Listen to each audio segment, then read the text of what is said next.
Aí quem for chegando vai se incluindo na participação, né?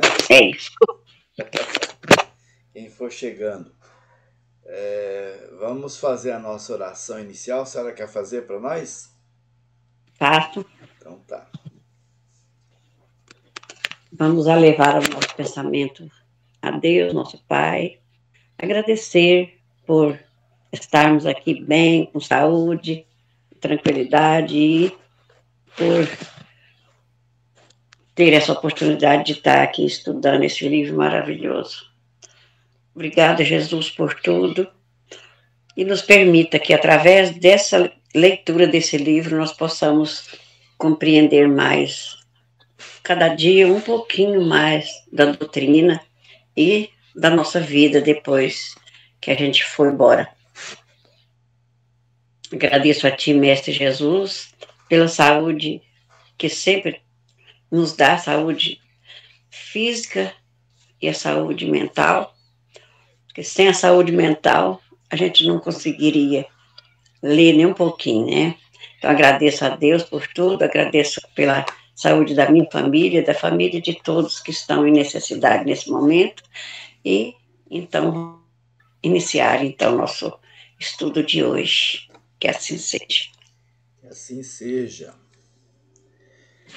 Muito bem, hoje, 28 de junho de 2025, iniciamos o nosso estudo do livro Obreiros da Vida Eterna. Estamos no capítulo 3, 4, né? Hoje vamos talvez avançar um pouco mais, né? Finalizar o 3 e ir para o 4. Eu coloquei uma frasinha aqui no início que eu peguei do livro. A sabedoria está na prática do amor e da caridade, a elevação espiritual e a capacidade de servir e amar. É do livro. E nós, na semana passada, nós estávamos ouvindo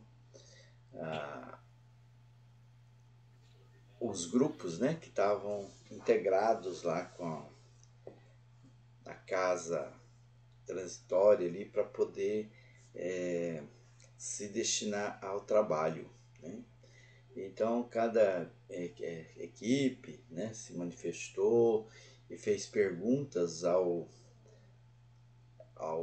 orientador sobre as questões, né? Cada um tem um grupo que vai tratar com pessoas com debilidade mental, um outro grupo vai participar de desencarnes. Orlando chegou, seja bem-vindo, mano.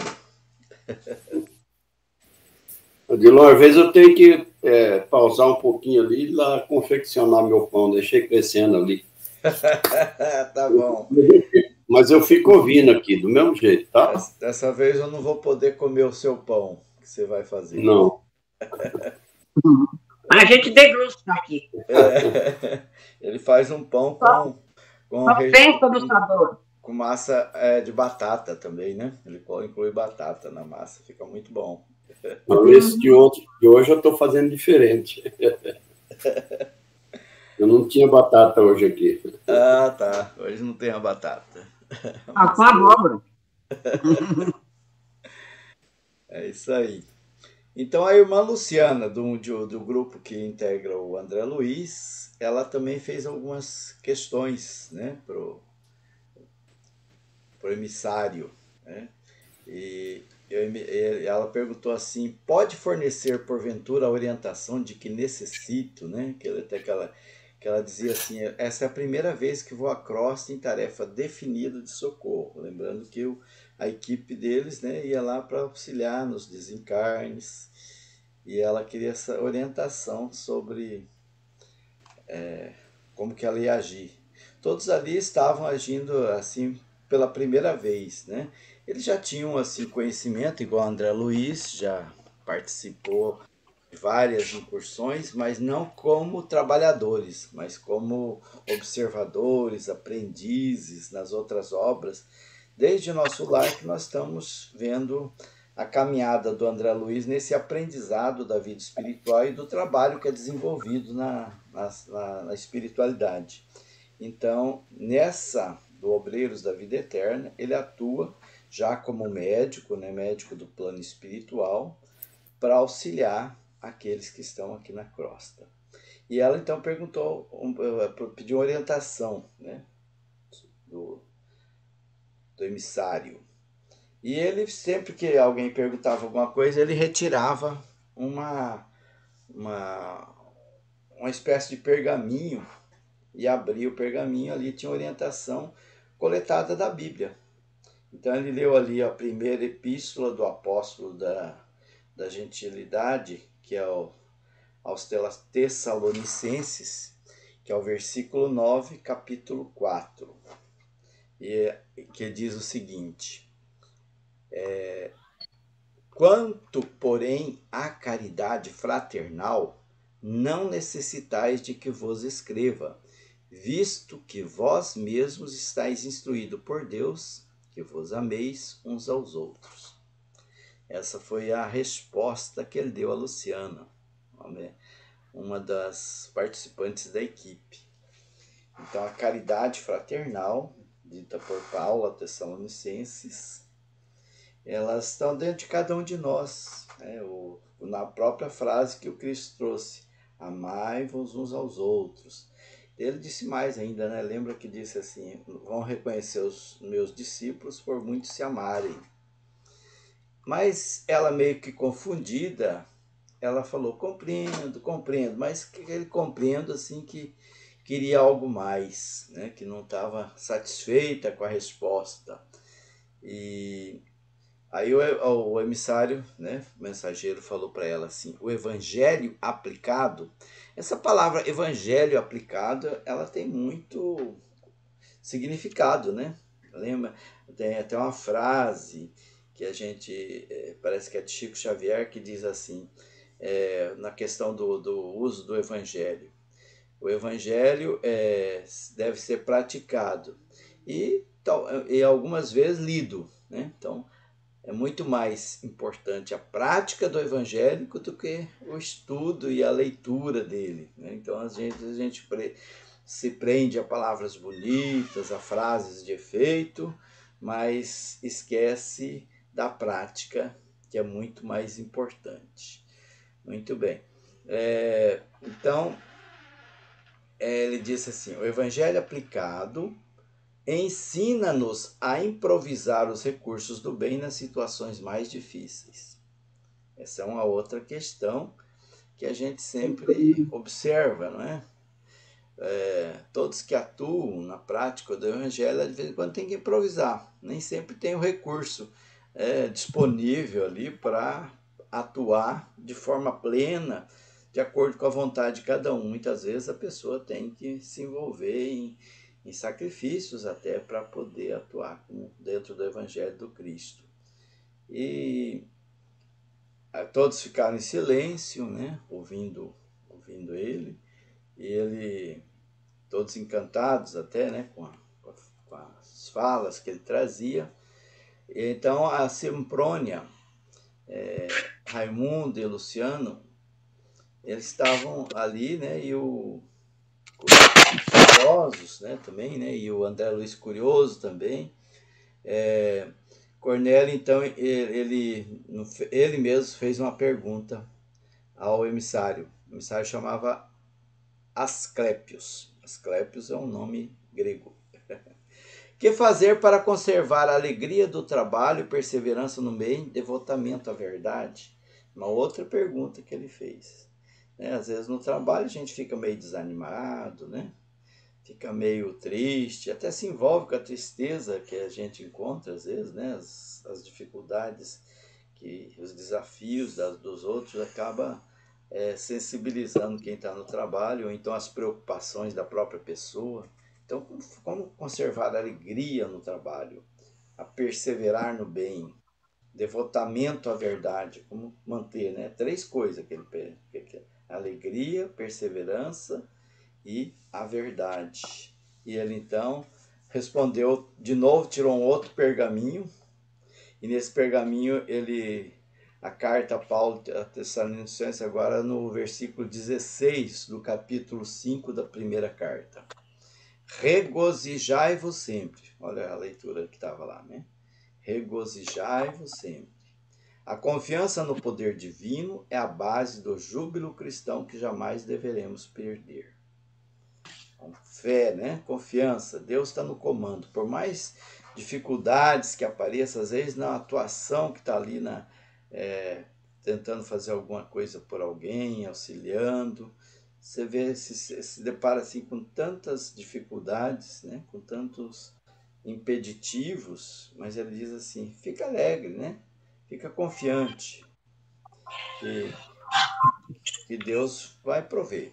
E aí ele continua assim: à medida que nos integramos nas próprias responsabilidades, compreendemos que a sugestão direta nas dificuldades e realizações do caminho deve ser procurada com o Supremo Orientador da Terra.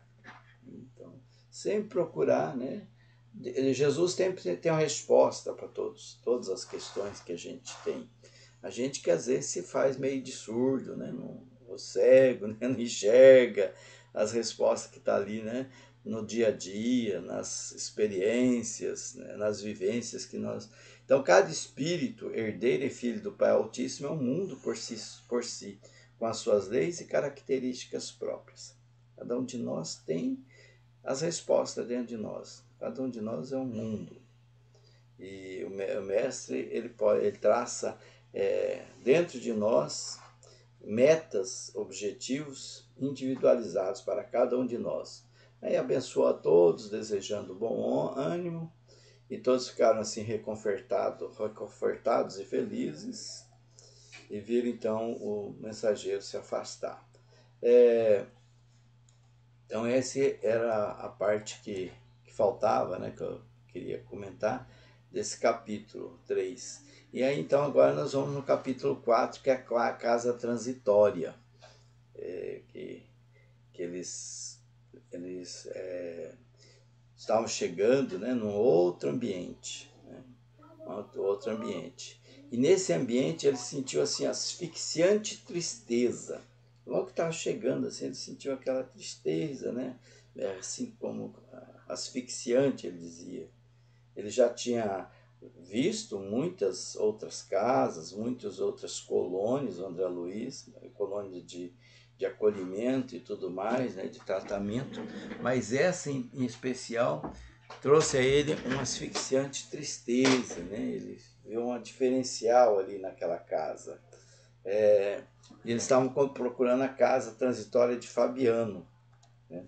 E ali então eles viram uma instituição assim, ele usa a palavra instituição piedosa, né?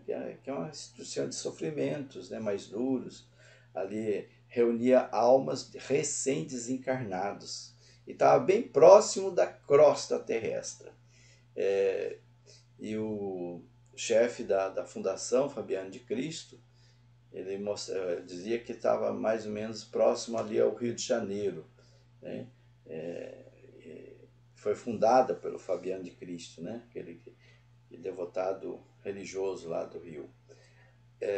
E ele que organizou, né? Confiou aos benfeitores aquela tarefa de assistência aos recém-desligados do plano carnal.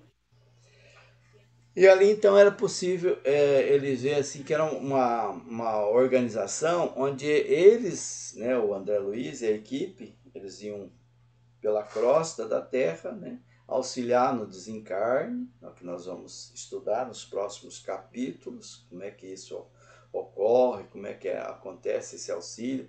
Possivelmente, provavelmente deve ter particularidades em cada desencarne, que ele vai orientar, nos explicar, né, as experiências, as vivências, as dificuldades, né? Imagino que nós vamos ver alguns desencarnes muito difíceis, infelizes, e outros, né, muito exitosos, né, de pessoas que tiveram sucesso, né, na reencarnação aqui na Terra. E esses espíritos, né, com dificuldades serão então encaminhados para essa casa transitória para receber os socorros, né, os tratamentos iniciais. Então ela estava explicando que ali exigia assim, muito amor, né, que era um trabalho assim que exigia muita dedicação. Se não fosse aquele local ali para acolher, o trabalho seria muito mais difícil. Porque as pessoas aqui na Terra, todos nós, temos muita dificuldade de entender essa questão do desencarne, né? Nós temos dificuldade, né, para atravessar, para se ambientar no mundo espiritual. Então permanecemos, às vezes, por muito tempo em desajuste, né, em desequilíbrio. Ele fala, permanece estonteados, né, nos primeiros dias, alguns em dias, outros meses, assim, né, fica muito variado isso aí. E se eles tivessem... Então, essa equipe ela vai ali para acolher esses espíritos que estão desencarnando, né? Claro que tem um merecimento de cada um pelo trabalho que ele teve aqui na Terra e pela disposição que ele tem de receber aquele acolhimento, como nós já vimos em capítulos anteriores. Tem espíritos que é difícil até para a equipe ali atuar junto a eles, que eles não aceitam aquele recolhimento. Então, e outros, né, que aceitam e estão abertos a essa recepção, se eles fossem, ele diz ele, né, se eles fossem deixados ali à própria sorte, as outras entidades, os inimigos, os adversários do plano espiritual ali, entidades perversas, eles usam esse termo, eles poderiam desviar eles do bom caminho, e eles teriam muita dificuldade. Então, esses abrigos fraternais, como essa Casa da Transição, é um local onde eles podem ser acolhidos. E ali, então, ele vai observar, né, como é que é o funcionamento dessa casa e todo o aparato que tem ali, a estrutura, os equipamentos que tem ali para fazer esse trabalho. E ali, então, ele encontrou a casa, uma casa enorme, estava num local assim meio sombrio, assim, plena sombra. Não era aquela casa bonita como nós vimos ali no nosso lar, né, todo cheio de... não havia uma preocupação artística nem bom gosto na construção. Não tinha árvores nem jardins em torno. Era uma edificação baixa, simples, e que, assim, chegava ali, tinha um nevoeiro muito denso que ocultava ela, então com uma certa dificuldade para perceber ela quando chegava, né? E o nome do instituto, né, Casa de Transição, ela fala por si mesmo. Primeiro que ela é uma casa de transição, porque ali fica acolhido aqueles espíritos em dificuldades durante algum tempo, até eles se recuperarem e se estruturarem, né? Então, e outra que a casa era móvel. Essa é uma curiosidade, né? Ela estava naquele local ali, mas ela poderia ser transportada, toda aquela estrutura da casa, para um outro ambiente, dependendo das necessidades. Porque ali muitos espíritos desesperados atacavam a casa. Então, às vezes, eles precisavam se deslocar ali, né? Para aqueles espíritos com revolta, odiosos ou com muita dor, né? Às vezes atacava ali, e ali tinha então as defesas magnéticas e alguns servidores que atuavam para proteger a casa, né? E desses ataques que às vezes sofria. Bom, então ele é um templo de socorro, né? Essa casa ali é onde recebia as pessoas. O Jerônimo, né, que estava à frente ali do grupo, né, também, eles estavam esclarecendo, né, sobre como é o funcionamento, e eles observaram que tinha realmente barreiras magnéticas ali no portão, que não permitiu o acesso daqueles irmãos trevosos que queriam, né, destruir o trabalho deles. Então ali tinha trabalhadores, tinha vigias na casa que quando para eles entrar mesmo, eles tiveram que acionar um pequeno aparelho, né, que é uma espécie de porteiro eletrônico que atuou, e daí em seguida apareceu uma pessoa mesmo, um espírito que muito prestativos, Então logo ele se depararam, né, uma figura bastante respeitável, que era diretora da casa, uma mulher, né, a irmã Zenóbia, uma senhora já de idade madura, cabelos negros, e assim, uma pessoa de muita simpatia, né, que ele saudou afável, enfim. E ela disse que já tinha sido avisada da presença deles, que eles chegariam, estava muito feliz com a chegada, e então eles se apresentaram naquela casa. Era um abrigo de amor e paz, né, que eles seriam utilizados pela equipe para trazer os acolhidos. A Zenóbia, então, ela já tinha de prontidão, ela falou que a casa estava à disposição deles para esse trabalho, e assim seria. Algum comentário até aqui? Alguém quer fazer algum comentário? Uma observação? No livro Os Mensageiros tinha também um lugar desse aí, né? Que tinha Tinha, guarda na tem. porta lá. Isso, Normalmente tem. acho que como é que chama o nome dele lá, já esqueci o nome, a esposa dele não morava lá com ele, não, ia lá de vez em quando. Isso, eu lembro desse. Ela estava numa instância mais elevada, né? E ele estava ali. Era uma casa também de acolhimento de espíritos enfermos. E Onde tinha muitos que estavam só dormindo. isso. Ali já eu diria que aquela casa ali era um hospital, né? Para recuperação, para tratamento, né? Essa casa aí, por isso ela é chamada na história, que eles os espíritos ficam pouco tempo, até passar aquela fase da perturbação do desencarne, né? Depois eles são encaminhados, talvez até por essa casa semelhante a essa que nós vimos no livro Missionários da Luz. Uhum.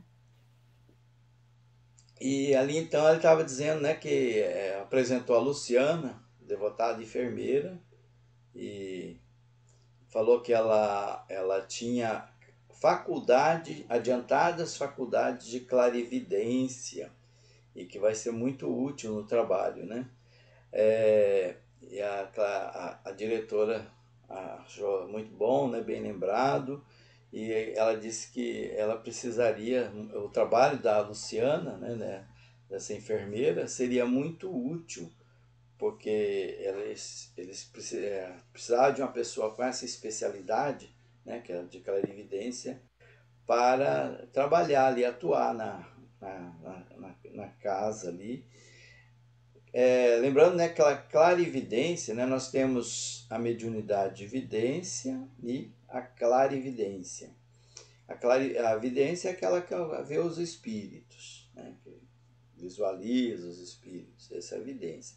A clarividência é além disso aí, né? Ela vê além disso aí, né? Ela vê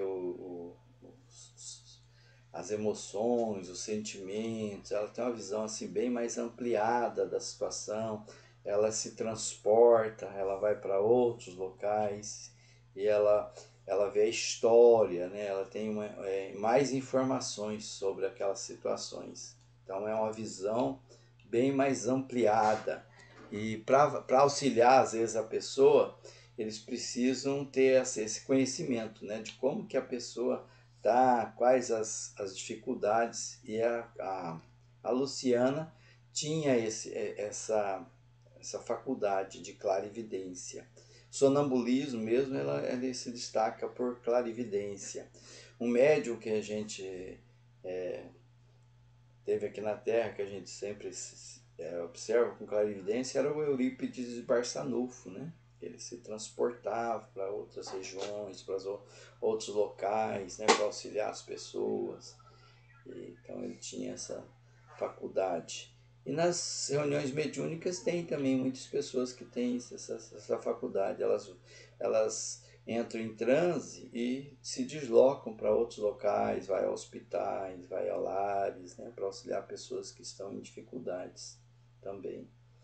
E o André Luiz, ele ficou um tanto assim surpreso, né, da fala da irmã Zenóbia, né, não da utilidade da Luciana como clarividente, mas do como ela falou, né, que seria uma extremamente necessária.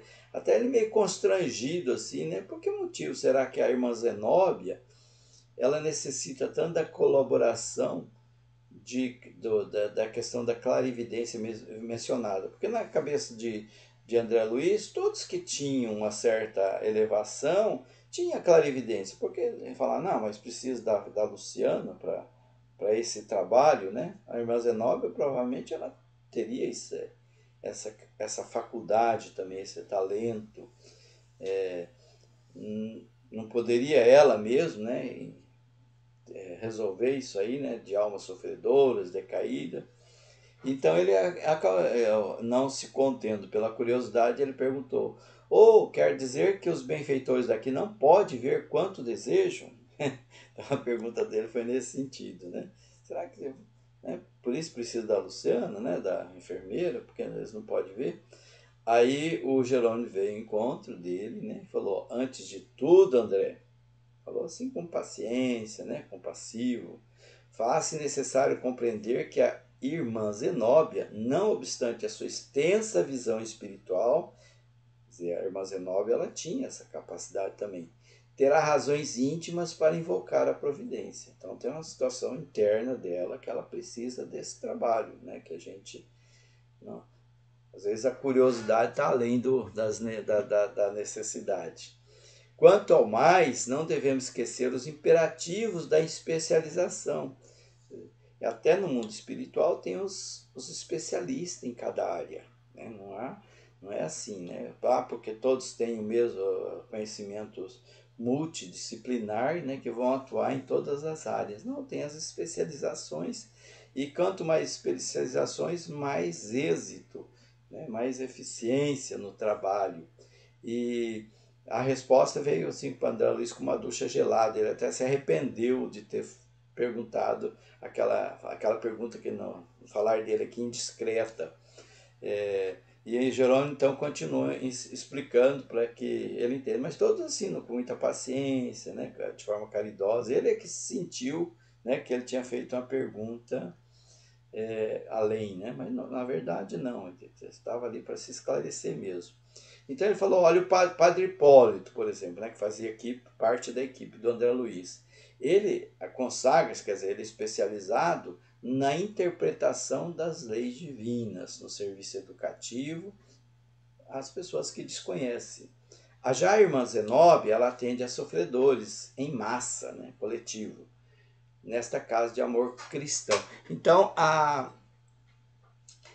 especialização ela é útil nesse sentido. A pessoa que já tem a prática naquela área, ela tem mais facilidade de inserção, de atuação, ela atua com mais conhecimento, com mais propriedade, com mais autoridade.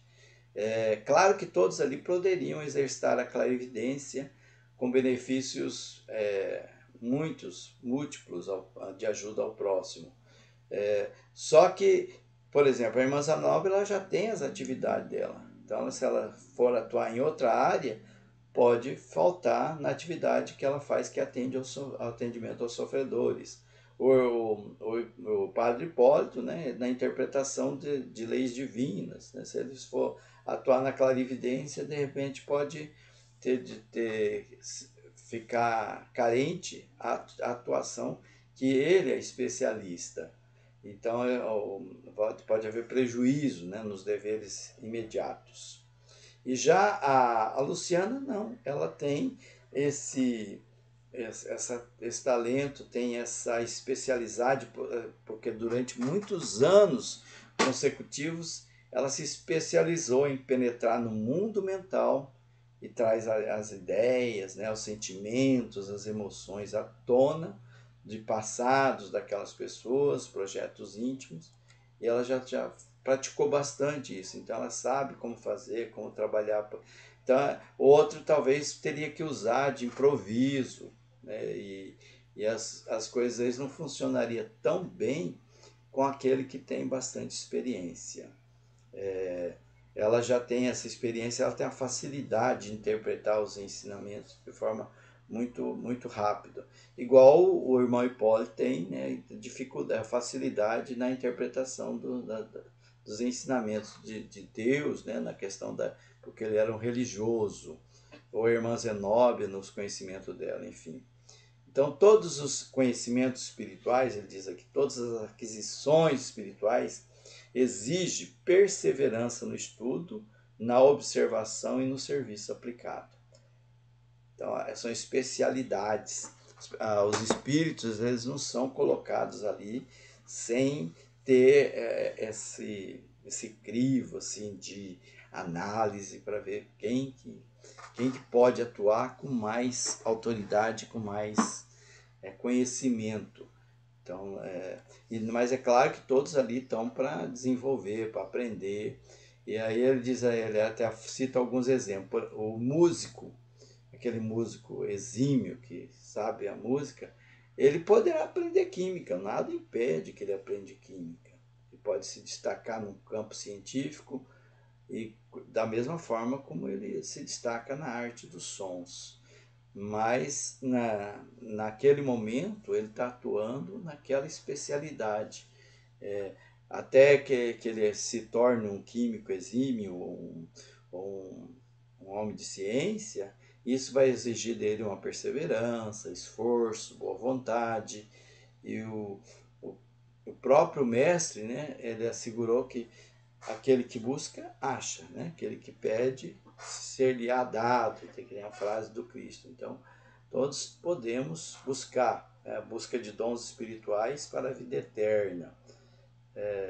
Mas não é uma coisa simples, assim, né? Que se acha em qualquer lugar. São especialidades que as pessoas vão desenvolvendo com o tempo. Então, a gente não pode se tornar multidisciplinar de uma vez só. A gente vai se especializando e aos poucos vai adquirindo mais conhecimentos. Aí ela esclarece ainda: quando dispomos de clarividentes nos serviços de socorro ao abismo em circunstâncias favoráveis, conseguimos mais eficiência. Então, quanto mais clarividentes tem ali, mais eficiência nós temos no resultado. Luciana, então, ela foi chamada também ali para conversa, porque ela contou então que ela desenvolveu essa faculdade por uma questão até de necessidade, quando ela viu o pai dela numa situação muito difícil, que ele participou de uma guerra, né, civil, aquela guerra interna no país onde ele vivia, e ele desencarnou nessa revolta, nessa guerra civil. E ele era muito apaixonado, assim, muito alucinado pelas questões políticas da região. Tanto é que ele até desencarnou por conta do idealismo dele, né, na questão pública e da política, né? Mas ele tinha, assim, não era uma pessoa de equilíbrio, uma pessoa boa. Ele estava em esferas inferiores ainda, aquela paixão pela política, pela forma como ele agia, ele permaneceu por longo tempo em esferas inferiores. Então, depois que ele foi auxiliado, reajustada as emoções, então a Luciana ela começou a adquirir, né, essa faculdade. E até por conta, né, ele ia reencarnar, né, e talvez provavelmente ela ia reencarnar também, próxima a ela. Essa conversa aí é mais longa, mas a Zenóbia também falou que precisavam, né, de outras interpelações, né, ali o tempo ali era muito escasso. Então ela disse: estamos satisfeitos, né, com a explicação. E aí sugeriram, né, que no outro dia eles iriam logo de manhã para a terra mesmo, né, para a zona carnal, zona física aqui. Estavam todos na expectativa de como que iriam atuar, e alegra-me de sobremaneira a expectativa, diz ela. Aí, enquanto eles estavam conversando, a campainha tocou, aquela estridente, né? E em alguns segundos, 5 segundos, alguém penetrou na sala assim de forma assim agitada, e era um servo da vigilância, um daqueles que estavam lá na portaria, que anunciou que irmã Zenobia, aproximam-se entidades cruéis. Então eles estavam sofrendo um ataque do plano espiritual trevosos. Aqueles espíritos mais odiosos estavam atacando a casa transitória. E agulha de aviso, então eles tinham uma bússola, chamada de agulha de aviso, que indicou que o ataque eles estavam vindo da região norte, né, da direção norte ali. E daí, pelo equipamento que eles tinham ali, mostrava que estavam a 3 quilômetros de distância. Então ela tomou algumas atitudes, né, e falou bem assim: acenda as luzes exteriores, e todas as luzes, liguem as forças de defesa elétrica. Então eles falam isso aqui para mostrar que as colônias, né, nós já vimos isso em outras passagens, elas têm proteção, elas têm equipamento, estrutura magnética para não permitir que invasores penetrem. Então os invasores vão ali, eles se desviam. E aí o emissário se apressou para cumprir a ordem. A Luciana ficou bastante assustada, diz que ficou lívida, quer dizer, ficou assustada mesmo, né? Ela era nova ali naquela região, e o Jerônimo e a Zenóbia estavam preocupados tanto com a situação e quanto a postura da Luciana, né? E André Luiz estava intrigado com aquilo, né? Que será que ele estava ignorando ali? Como é que esses espíritos maus, né, se organizavam também, né, para atacar? Tinham grupos, né, totalmente muito estruturado para isso. Que esse tipo de ataque causava assim tanta dor, né, tanta preocupação, né, que ele fala a expressão facial de dor no servidor que estava ali. Que tipo de risco que esses malfeitores ofereciam? E então ele não entendia muito bem. Aí ele viu as luzes, né, nos holofotes que acendiam no exterior, e como um nevoeiro, né, o grande navio assaltado por nevoeiro denso em zona perigosa. Aí viu vários ruídos das pessoas que estavam ali, e também ruídos dos equipamentos elétricos que estavam em funcionamento. E a Zenóbia falava: é lamentável o que está acontecendo, né? E procurava trazer calma a todos ali. É lamentável que tantas inteligências humanas, desviadas do bem, votadas para o crime, se consagrem aqui ao prosseguimento de atividades ruinosas e destruidoras. Aqueles espíritos estavam ali para destruir mesmo o trabalho que eles estavam construindo. E ela, se esforçando ainda para sorrir, falou: a tragédia bíblica da queda dos anjos luminosos em abismos de trevas repete-se todos os dias sem que o percebamos em sentido direto. E daí ela estava lembrando aqui, então, que lembra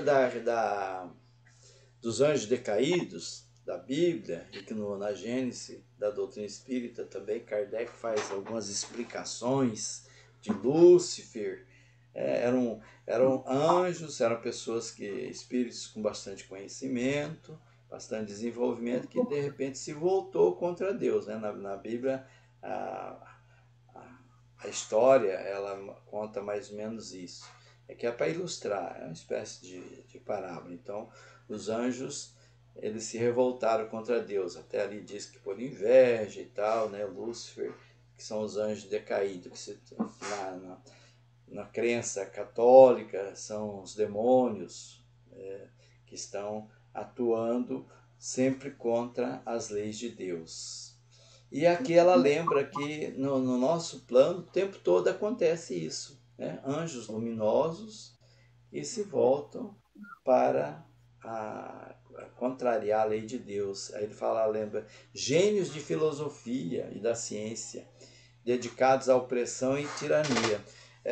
Parece um contrassenso, né? A gente vê assim, pessoas que estudam filosofia agir contra a moral, que a filosofia é justamente para trazer a pessoa para a moral. Ou então religiosos, né? Também é uma coisa estranha, né? Pessoas que às vezes se dizem seguidores de Deus, cristãos, atuando no crime, atuando contra as leis de Deus. Homens de ciência, que eles têm muitos conhecimentos avançados, se dedicando às vezes a criar armas, né, de destruição em massa. Quantas pessoas, quantas almas de profundo valor intelectual se precipitam no despenhadeiro de forças cegas e fatais. Isso vai de forma voluntária. São infelizes que raramente eles se voltam para reconhecer que estão errados, né, e que recua de forma benéfica. Então, esse ataque muito bem organizado, muito bem estruturado, eram de espíritos que tinham bastante conhecimento muitas vezes. E que são egoístas, que são vaidosos e que se insurgem contra Deus, contra o próprio Criador, fazendo uma guerra, né? Uma guerra contra Deus. Parece estranho, mas acontece. E são legiões de criaturas sombrias, devastadoras, que vão procurando destruir e que se assemelha àquela descrição que a gente vê do inferno, né, das mitologias lá do inferno que narra às vezes, muitas vezes. E então a irmã Zenóbia disse, chegará porém o dia que eles vão se transformar, que eles vão se redimir, que eles vão voltar para a luz. Mas por enquanto a gente precisa afastá-los e se manter na defensiva. Todo mal, ainda que perdure milênios, é transitório. Então, todo mal é transitório. O mal não é permanente. Achamos-nos apenas em luta pela vitória imortal de Deus contra a inferioridade do eu em nossas vidas. Nós estamos nessa luta contra o egoísmo, contra o orgulho que existe dentro de nós. Toda expressão de ignorância é fictícia. Então, às vezes a gente fica muito preocupado, mas meu Deus, né? Tanta coisa errada, tantas defesas de doutrinas absurdas, bizarras, que as pessoas colocam. Mas se é mentira, pode ficar tranquilo. Se é falso, ela vai passar, né? Somente a sabedoria, somente a verdade, ela é eterna. E alguns séculos, disse ela, né? Constitui tempo pouquinho, né? Às vezes a gente tem muita pressa, acha que está demorando muito, mas séculos passam rápido, perante a eternidade. O que são isso? Então, esse é o processo de educação dessas pessoas pervertidas no crime. Através das reencarnações, provavelmente elas vão se redimir no futuro. Os trabalhos retificadores, né, continuam. Além da morte física. Depois que a pessoa morre, ela continua sendo trabalhada para poder se redimir. Então, ela ouviu uns ruídos mais altos, ficou mais preocupada, né? Eram gritos aterradores. Então, era assim, não era grito de dor, era como animais enraivecidos, ferozes, que estavam assim à volta. Então aquilo ali provocava um certo assombro, preocupações naqueles que estavam lá. E entre eles, a Luciana era a que estava mais atemorizada, torcia as mãos, estava inquieta. E daí ela falou então para a irmã Zenóbia, será que não seria melhor a gente fazer uma oração, uma rogativa a Deus? E conheço os monstros. Eles tentaram uma vez arrebatar meu pai do sítio em que estava recolhido. Então o pai dela, ela foi recolhida a um sítio semelhante a essa casa de de transição, né? E eles tentaram invadir lá para tirar ele de lá. Então a Zenobia falou: olha, eu já fiz meus atos devocionais, já fiz a minha oração de hoje. Então, todo dia cedo, antes dela sair para o trabalho, ela já fazia oração. Então, a oração já tava feita. Agora, essa expectativa que a gente cria em torno do bem, em torno da solução e as atitudes, já é uma oração também que nós estamos fazendo o tempo todo. Quando a gente manifesta um pensamento em direção a Deus, em direção a Deus, é uma oração. Não precisa você se colocar em postar para poder oração. Então, agora é confiar em Deus, né? Resolução, nós tomamos atitudes. Então, duas questões, né? Primeiro, a pessoa tomar uma atitude com relação à situação que está acontecendo, ser proativo, atuar, que foi o que ela fez, e confiar que Deus vai resolver. E o vozerio lá, os ruídos se tornaram maior, e o André Luiz até descreve como rugidos estridentes de leões e panteras, casados a uivos de cães, silvos de serpentes e guinchos de macacos. Então eram espíritos humanos, mas com aparência e comportamento de animais selvagens. Aí eles ouviram algumas explosões e estavam atacando com dardos magnéticos. Então, aqueles espíritos, eles eram organizados e também tinham mecanismos, né, de ataque também. Eles tinham também estrutura para esse ataque.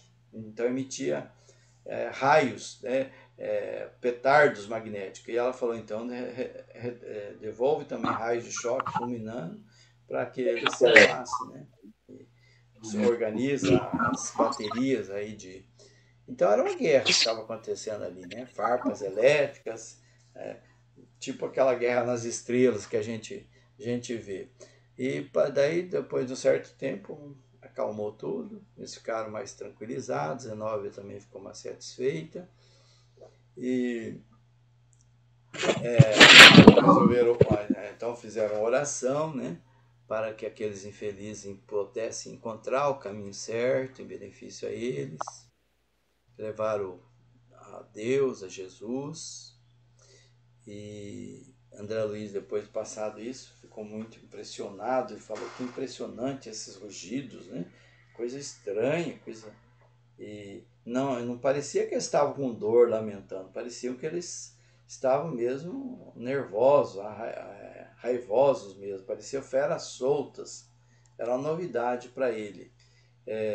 E ela esclareceu que são bandos antigos, que existe há muitos séculos que esses bandos, e nas narrações evangélicas Jesus já falava sobre isso, das legiões de gênios diabólicos. Tem algumas passagens de Jesus que ele mostra sobre ele expulsando demônios e tal, que diz, né, que nós sabemos que é espíritos.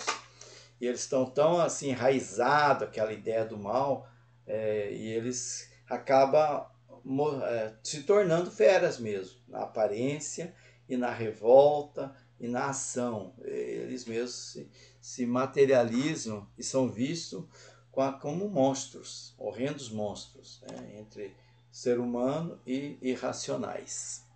Eram observações assim bastante tristes. E aí alguém veio ali e trouxe outro problema para ela, né? A irmã Zenobia, alguns desequilibrados que entraram recente, eles romperam as celas e tentam fugir. Pronto. E aí ela falou, prenda eles imediatamente com a colaboração dos vigilantes, que nós temos responsabilidades, né? Amanhã a expedição que trouxe essas pessoas, que elas bem recente, que elas estão ainda em celas porque elas estão bastante desestruturadas, elas vão retornar amanhã, elas confiaram essas pessoas aos nossos cuidados, nós temos responsabilidade de devolver a eles, né, como melhorados, né? Bom, alguém quer comentar alguma coisa? Nosso horário já está quase no finalzinho. Ô, Dilon, eu tô com uma dúvida aqui. Ah, Anjos decaídos. sim. Para chegar na condição de anjo, tem que ser um espírito bem evoluído, que deve estar lá na escala bem. Como é que ele pode decair? Qual a explicação para um anjo, para um espírito que está lá na primeira escala decair? Uma vez, a doutrina espírita nos ensina que ninguém regride, né? Isso. A gente pode estacionar ou progredir. Certo. Nesse caso, se ele decaiu, é porque ele regrediu, né? Esse termo anjo decaído, Kardec utiliza ali na Gênesis, porque é o termo que é usado pela Igreja Católica, né? Na Igreja Católica tem o mito, tinha os anjos, né? Na visão deles, eles já foram criados anjos, e daí um deles ficou com inveja, né? O Lúcifer ficou com inveja, né? Porque achou que Deus estava dando mais preferência a um do que o outro, e então se revoltou contra Deus e se tornou demônio, que até então eles ficam atuando aqui de forma a nos desestruturar. Então, Primeiro que Pois não. Primeiro que um espírito de luz, ele jamais vai se revoltar contra Deus. Se ele é de luz, né? Mas então a gente pode entender que são dissimulados, né? Não são anjos verdadeiros.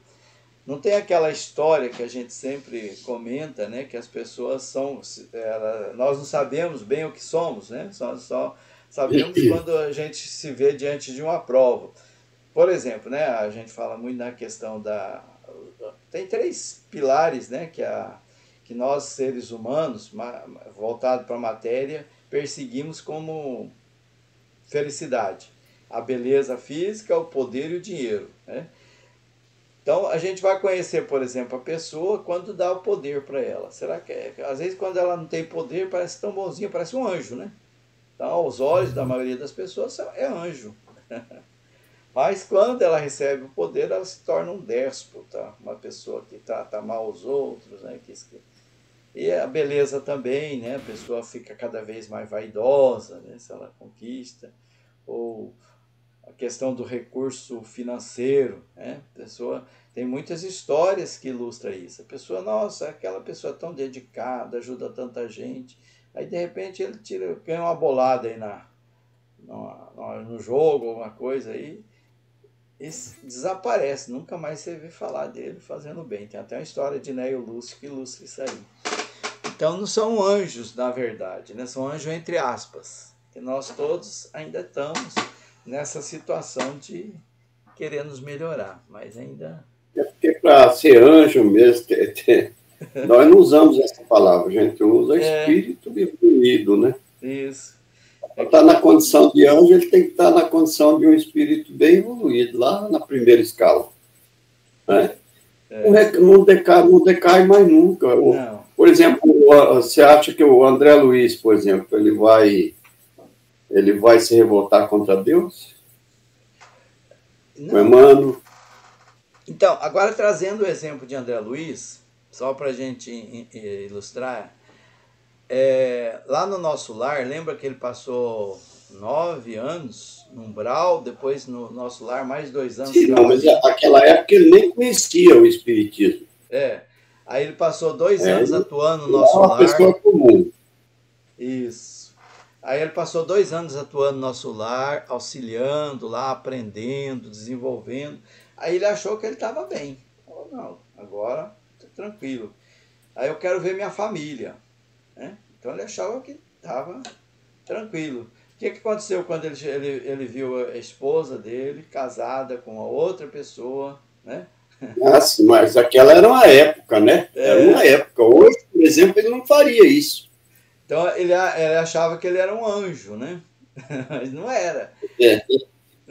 Mas hoje, por exemplo... né? Ele achava, mas... E nos livros de André Luiz, você vê muitos momentos em que ele tem essas instabilidades. Agora mesmo, né, na anterior ali, ele fez uma pergunta indiscreta e ficou muito arrependido, né? Falou, mas como que eu fazer uma pergunta dessa, né, e tal. Ele se achou. Então, mostra ali que ele ainda tem essas instabilidades emocionais. Ele ainda não está, né? Ele não está ainda totalmente acima das emoções humanas.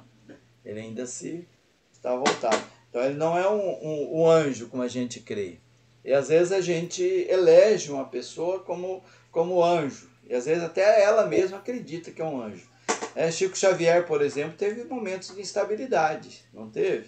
Aquela história da cachorra dele que mataram, né, o cachorro dele, mostrou que ele, né, tem um momento de humano, né? Divaldo também tem alguns exemplos, né, na própria filme. Ali foi o começo, né?